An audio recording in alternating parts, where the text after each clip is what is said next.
জাতীয় নির্বাচনের আগে স্থানীয় সরকার নির্বাচন হলেই বোঝা যাবে নির্বাচন কমিশনের সদিচ্ছা ও সক্ষমতা, এতেই কমিশনের অ্যাসিড টেস্ট হবে, এমনটাই বলেছেন জামায়াতের আমির ডাক্তার শফিকুর রহমান।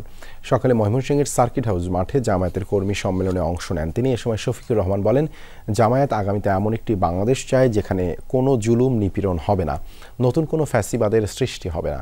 সমাজের শান্তি শৃঙ্খলা বিনষ্টে যারা চেষ্টা চালিয়ে যাচ্ছেন তাদের আইনের আওতায় আনতে সরকারের প্রতি আহ্বান জানান জামায়াতের আমির। সম্মেলনে কেন্দ্রীয় স্থানীয় নেতাকর্মী সহ অন্যান্যরা উপস্থিত ছিলেন। লেখাপড়া পর্যন্ত এই পরিবারের এবং ভবিষ্যতে আমরা অপরাধে বর্তমান একটা নির্বাচন কমিশন হয়েছে, তারা বলেছেন ইতিহাসের সবচেয়ে ভালো নির্বাচন নাকি তারা উপহার দিবেন। আমরা তাদের একটু অ্যাসিড টেস্ট দেখতে চাই।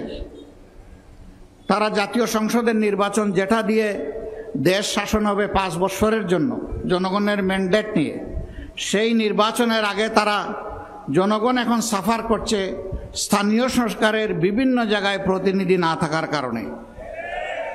স্থানীয় সরকার নির্বাচনটা দিন, আমরা দেখি আপনাদের সদিচ্ছা এবং সক্ষমতা কতটুকু।